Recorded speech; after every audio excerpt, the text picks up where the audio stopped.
When you think of epic last stands, you probably think of the Spartans at Thermopylae, or maybe some defiant castle holding out against impossible odds. History loves those stories. But what about the histories that were never written down? The empires that stared into the storm while the rest of the world wasn't even looking? Before colonialism carved up Africa, there were kingdoms, there were epic battles, there were betrayals, and there were cities that simply refused to fall. These are not the stories you learned in history class. These are the tales of warriors who faced down the most powerful empires of their day and didn't even blink. They're stories of strategy, courage, and sacrifice that have been buried by time and pushed aside in the official version of world history. Today, we're digging up the stories of Africa's impossible battles, the tales of courage they forgot to tell you. The kingdom that could not be conquered. In the mid-7th century, a new power was exploding out of the Arabian Peninsula. The armies of the Rashidun Caliphate were an unstoppable force, driven by faith and absolute military genius. The Persian Empire? Fallen. The Byzantine Empire? The successor to Rome? It was on the ropes, having lost its richest provinces, including Egypt, in 641. From their new headquarters on the Nile, the conquerors looked south to the lands of Nubia, a region famous for thousands of years as the land of the bow. There, along the green riverbanks, lay the Christian kingdom of Makuria. To the invaders, it must have looked like just another domino waiting to fall, another territory to be brought under the Caliphate's flag. In 642 CE, the Arab governor of Egypt sent 20 of his horsemen under his cousin, Uqba ibn Nafi, to deal with this new frontier. They rode with the confidence of men who had never really been defeated. They were about to learn. The Makurian kingdom wasn't like the tired, worn-out empires the Arabs had already rolled over. This was a land of warriors, hardened by centuries of fighting, and they had a skill that would become legendary. The invaders pushed all the way to Dongola, the capital of Makuria, expecting to lay a quick siege and walk away with another victory. What they got instead was a storm of arrows. The Nubian archers were absolute masters. Arab chroniclers who survived the battle wrote about it with a mix of terror and awe.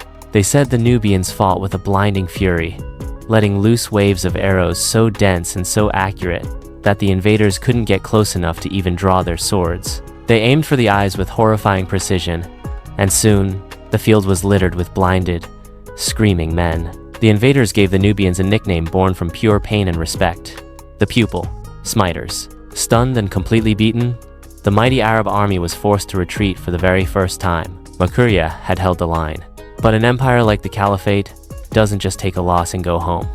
10 years later, in 652 CE, a new, even bigger army was sent south. This time, they brought 50 elite soldiers and a new toy: a catapult, a siege engine the Makurians had never even seen. They surrounded Dongola, its mud brick and stone walls standing tall. The catapult launched massive rocks, smashing into the city's main cathedral and shaking the capital to its foundations. But the will of the Makurians was stronger than their walls. Led by their king, Kalidurut, the Pupil-Smiters once again rained down arrows from the walls, cutting down any soldier who dared to get close. The siege dragged on. The Arab army was taking heavy losses, unable to breach the walls or break the spirit of the people inside. The Arab commander, Abdallah ibn Sa'd, had an impossible choice: keep fighting a bloody, losing siege, or do the unthinkable. He chose peace. An Arab historian, writing centuries later, put it bluntly: Abdallah called off the attack because he was unable to defeat them. This wasn't a surrender. It was a negotiation between equals. The result was a treaty called the Bakht, one of the most unique and longest-lasting treaties in history. For more than 600 years, it kept the peace and regulated trade between Muslim Egypt and Christian Nubia. This impossible victory meant the kingdom of Makuria wouldn't just survive, it would thrive, becoming a major power in the region for the next 5 centuries, a monument to the warriors who refused to be conquered. The general who would be king. Not all of Africa's impossible battles were fought against outsiders. Some of the biggest were fought for the very soul of an empire. In the late 15th century, the Songhai Empire was the undisputed superpower of West Africa, a massive state that had eclipsed even the legendary Mali Empire. This empire was the life's work of a military genius named Soni Ali. For almost 30 years, he led his armies in a whirlwind of conquest, capturing the great cities of Timbuktu and Janneh, and building a vast and powerful domain.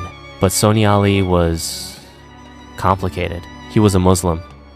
Yes, but he never turned his back on the traditional animist beliefs of his people, which put him at odds with the orthodox Islamic scholars in the cities he ruled. He was a brilliant general, but a ruthless one, known for his violent purges and his hair-trigger temper. In 1492, this larger-than-life figure died, leaving everything to his son, Songhai Baru. Right away, the empire had an identity crisis. Would it continue down Songhai's path, mixing Islam with traditional beliefs? Or would it become a purely Islamic state? That was the question that was about to tear the empire in two. On one side stood Songhai Baru, the rightful heir, who sided with his father's traditionalist ways. On the other side was a man who had served in Songhai's shadow for years, his top general, Muhammad Toure.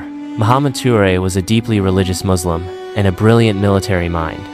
He saw Songhai Baru's respect for tradition as a fatal flaw, a betrayal of the true faith. He publicly declared that Baru was not a real Muslim and was therefore unfit to rule. This was treason, plain and simple, but the idea found support. The Islamic scholars of Timbuktu, who had been punished by Songhai, flocked to Muhammad's banner. A general was challenging his king. A civil war was brewing. The two armies met in April 1493 at a place called Anfao. On paper, Muhammad shouldn't have stood a chance. Songhai Baru was the legitimate king, with the main Songhai armies loyal to him.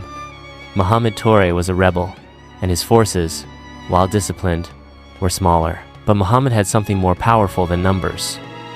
He had a cause. His men believed they were fighting a holy war to save the empire's soul. The Battle of Anfao was a brutal clash that would decide the future of West Africa's greatest empire. It was a fight between loyalty and ideology, between the old ways and a new vision. And against all odds, the rebel general won. Songhai Baru was defeated, and the Songhai dynasty, which had ruled for generations, came to a violent end. Muhammad Toure took the throne.